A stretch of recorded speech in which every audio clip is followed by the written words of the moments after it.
Cette journée a pour objectif principal, c'est la prévention des infections virales B et C en milieu néphrologique, mais surtout dans les centres d'hémodialyse. Nous avons choisi ce thème parce que, comme vous le savez, l'hépatite B et l'hépatite C sont très fréquentes dans les centres d'hémodialyse.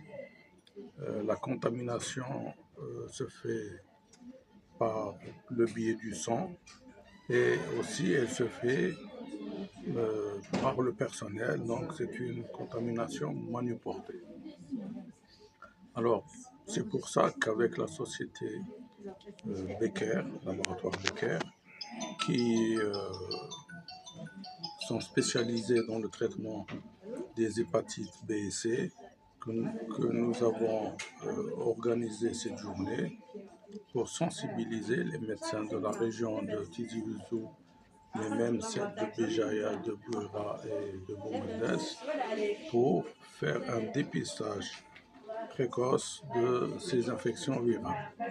Actuellement, on peut faire ce dépistage grâce à une bandelette, donc c'est un dépistage rapide, minute, qui permettra d'abord d'évaluer le nombre de patients qui sont contaminés, donc qui ont l'hépatite B et C, et aussi de donner des recommandations concernant justement la prise en charge et surtout la prévention de ces infections dans le milieu néphrologique et surtout dans les centres d'hémodialyse.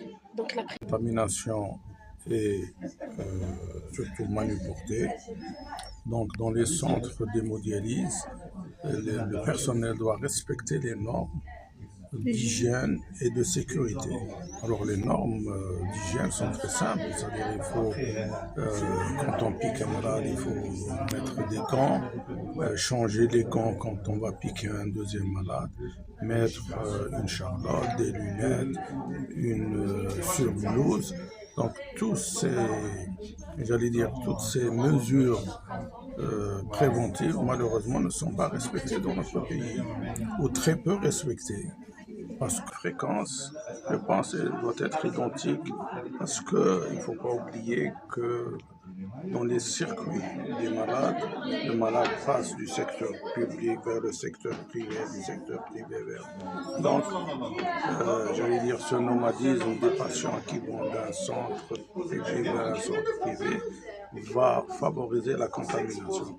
Donc, je ne dis pas que la fréquence est plus importante, mais dans les hôpitaux, peut-être il y a plus de moyens et de possibilités de prévenir que dans les cliniques privées où, les gérants des centres d'hémodialyse privés ne veulent pas donner, le financement et ne mettent pas le paquet concernant les règles d'hygiène pour éviter cette contamination. C'est très important puisque mercredi dernier, nous avons fait une réunion avec la CNAS pour justement parler de ces problèmes.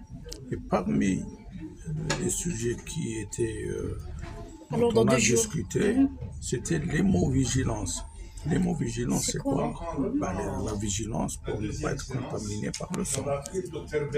Parce que ces infections virales B et C, c'est une contamination par le sang. Donc, la CNAS va, surtout pour les patients qui vont être traités dans les centres d'hémodialyse privés, va inciter les médecins pour qu'ils vaccinent les malades précocement. C'est-à-dire, pour l'hépatite B, je parle de l'hépatite B, ils doivent être vaccinés précocement et que les malades n'arrivent pas à stade terminal sans être vaccinés. C'est ce qu'avait dit, je crois, un collègue à Tizi Ouzou. Parce que parfois, le vaccin n'est pas disponible. Absolument. Pour les patients qui doivent être mis sur un programme de dialyse, est presque obligatoire. Mais souvent, sur le terrain, ça ne se fait pas. Parce que cette vaccination doit se faire à un stade précoce. C'est-à-dire, avant que le patient arrive au stade de la dialyse, ils doivent être vaccinés parce qu'ils reçoivent 4 injections, une injection chaque mois, pendant 4 mois. Donc cette vaccination doit être précoce. Et malheureusement, pour des raisons pratiques, pour des raisons, je ne sais pas, les patients souvent n'arrivent pas chez les néphrologues à un stade précoce. Souvent, ils arrivent à un stade presque terminal, c'est-à-dire c'est au moment de la dialyse qu'on se rend compte qu'ils n'ont pas été vaccinés. Et donc on perd 4 mois pour les vacciner. oui, 4 mois, et parfois c'est trop tard parce qu'ils risquent d'être contaminés. Pour sa première séance d'hémodialyse, si quelqu'un a le virus ou dans la machine, il y a un peu de sang qui traîne, il peut être contaminé. Donc ça, c'est parmi les mesures de prévention, la vaccination est très importante. Pour l'hépatite C, bon, il n'y a pas de vaccin. Bon, c'est la sérologie et le suivi et les bilans. Et puis l'hygiène dont je disais tout à l'heure, l'hygiène est très importante dans les centres d'hémodialyse, il doit être respecté. Il y a déjà des recommandations qui ont été émises depuis très très longtemps, mais malheureusement, ces recommandations ne sont pas respectées dans les hôpitaux et même dans les centres d'hémodialyse privés.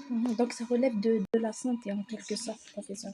Aujourd'hui, on voulait rappeler aux médecins, il y avait beaucoup de médecins du secteur libéral qui travaillent dans des cliniques privées, on veut leur rappeler l'importance de cette prévention. Parce que souvent on l'oublie, on s'occupe d'autres problèmes, mais on oublie ces infections virales, alors que le moyen de diagnostic, le moyen de prévention et même les moyens de traitement sont disponibles. Donc il faut les diagnostiquer quand il y a un malade à cette infection et bien sûr le prendre en charge avec nos amis gastroentérologues à qui on envoie nos patients quand ils ont l'hépatite C pour être traités.